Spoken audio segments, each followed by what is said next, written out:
ನಮಸ್ಕಾರ ಸ್ನೇಹಿತರೆ, ನೀವು ಇನ್ನ ನಮ್ಮ ಚಾನಲ್ಗೆ ಸಬ್ಸ್ಕ್ರೈಬ್ ಮಾಡ್ಕೊಂಡಿಲ್ಲ ಅಂದ್ರೆ ಈಗಲೇ ಸಬ್ಸ್ಕ್ರೈಬ್ ಮಾಡ್ಕೊಳ್ಳಿ. ನಾಳಿನ ಸಂಚಿಕೆಯಲ್ಲಿ ಏನಾಗ್ತಿದೆ ಅಂತ ನೋಡೋಣ.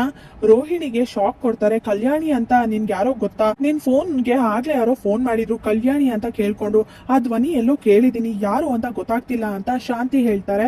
ಆಗ ರೋಹಿಣಿ ಗಾಬರಿಯಿಂದ ನೋಡ್ತಾ ಇರೋದನ್ನ ನೋಡಿ, ಯಾಕಮ್ಮ ಇಷ್ಟೊಂದು ಟೆನ್ಷನ್ ಆಗಿದ್ಯಾ ಅಂತ ಕೇಳ್ತಾರೆ. ಅದು ಅತ್ತೆ, ಅದು ಅದು ಅಂತ ಹೇಳ್ತಿರ್ತಾಳೆ. ಯಾಕೆ ನಿನ್ಗೆ ಆ ಹೆಸರಿರೋರು ಯಾರು ಗೊತ್ತಾ ಅಂತ ಕೇಳಿದಾಗ, ಇಲ್ಲ ಅತ್ತೆ ನನ್ಗೆ ಯಾರು ಗೊತ್ತಿಲ್ಲ, ಅದು ಮೇ ಬಿ ನನ್ನ ಪಾರ್ಲರ್ ಅವರು ಯಾರೋ ಫೋನ್ ಇಸ್ಕೊಂಡು ಅವ್ರ ತಾಯಿಗೋ ಯಾರಿಗೋ ಫೋನ್ ಮಾಡಿರ್ಬೇಕು, ಅವರೇ ಮತ್ತೆ ರಿಟರ್ನ್ ನನಗೆ ಮಾಡಿರ್ತಾರೆ ಅಷ್ಟೇ ಅತ್ತೆ, ಬೇರೆ ಏನು ಇಲ್ಲ ಅಂತ ರೋಹಿಣಿ ತುಂಬಾ ಹೆದರ್ಕೋತಾ ಇರ್ತಾಳೆ. ಇಲ್ಲಮ್ಮ, ಆ ಹೆಸರು ಎಲ್ಲೋ ಕೇಳಿದೀನಿ, ಹಾಗೆ ಆ ಧ್ವನಿ ಕೂಡ ಎಲ್ಲೋ ಕೇಳಿದೀನಿ, ಎಲ್ಲಿ ನೆನ್ಪಾಗ್ತಿಲ್ಲ ಅಂತ ಯೋಚನೆ ಮಾಡ್ತಿರ್ತಾಳೆ. ಮುಗೀತು ನನ್ನ ಕತೆ, ಅತ್ತೆಗೇನಾದ್ರು ಅಕಸ್ಮಾತ್ ನೆನ್ಪು ಬಂದ್ರೆ ನಾನು ಏನ್ ಮಾಡ್ಲಿ ಅಂತ ರೋಹಿಣಿ ಟೆನ್ಷನ್ ಆಗಿರ್ತಾಳೆ. ಅದೇ ಸಮಯಕ್ಕೆ ಯಾರು ಅಂತ ಪತ್ತೆ ಮಾಡೇ ಮಾಡ್ತೀನಿ, ನೋಡ್ತಾ ಇರು ಅಂತ ರೋಹಿಣಿ ಹತ್ರ ಹೇಳ್ತಿರ್ತಾಳೆ.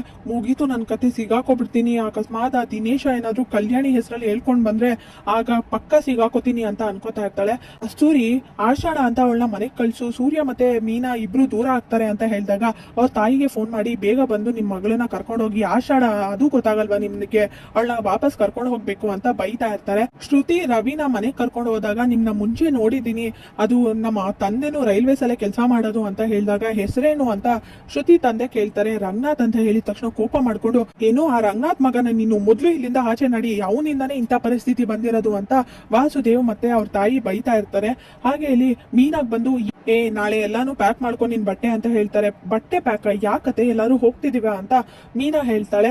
ಹಾ ಹೋಗ್ತಿದೀವ ಅಲ್ಲ, ಹೋಗ್ತಿದ್ಯಾ, ಯಾಕಂದ್ರೆ ನಾಳೆ ನೀನು ನಿನ್ ತವ್ರ ಮನೆಗೆ ಹೋಗ್ತಿದ್ಯಾ ಅದಕ್ಕೆ ಅಂತ ಶಾಂತಿ ಹೇಳ್ತಾರೆ. ಏನು ನಾನು ಹೋಗ್ಬೇಕಾ, ಯಾಕತೆ ಏನಾಯ್ತು, ಯಾಕಂದ್ರೆ ಇನ್ನು 1 ತಿಂಗಳು ನಾಳೆಯಿಂದ ನಿಮ್ ಅಪ್ಪನ ಮನೇಲೇ ಇರ್ಬೇಕು ನೀನು, ಆಷಾಢ ನೀನ್ ಇಲ್ಲಿ ಇರೋ ಆಗಿಲ್ಲ, ನಿಮ್ ತಾಯಿ ನಾಳೆ ಬಂದು ಕರ್ಕೊಂಡು ಹೋಗ್ತಾರೆ ಅಂತ ಶಾಂತಿ ಹೇಳ್ತಾರೆ.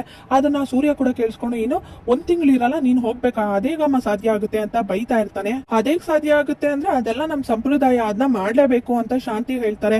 ಈ ಸಂಪ್ರದಾಯ ಬರೀ ಮೀನಾಗ್ ಮಾತ್ರ ಅನ್ವಯಿಸುತ್ತಾ ಅಥವಾ ಹೊಸದಾಗಿ ಮದ್ವೆ ಆಗಿರೋಂತ ನವ ಜೋಡಿಗಳು ಪಾಪ ಈ ಮೋಸ್ಕಾರರು ಮನೋಜ ಅವ್ರ ಹೆಂಡತಿಗೂ ಅನ್ವಯಿಸುತ್ತಾ ಅಂತ ಕೇಳಿದಾಗ ಶಾಕ್ ಇಂದ ನೋಡ್ತಿರ್ತಾರೆ ಶಾಂತಿ. ಅವರು ಹೋಗ್ಲೇಬೇಕು ಅಂತ ಸೂರ್ಯ ಹಠ ಮಾಡ್ತಾನೆ. ಇಲ್ಲಿಗೆ ಸಂಚಿಕೆ ವಿಡಿಯೋ ಮುಕ್ತಾಯವಾಗಿದೆ. ಲೈಕ್ ಮಾಡಿ, ಶೇರ್ ಮಾಡಿ, ಕಮೆಂಟ್ ಮಾಡಿ, ಸಬ್ಸ್ಕ್ರೈಬ್ ಮಾಡಿ. Thank you.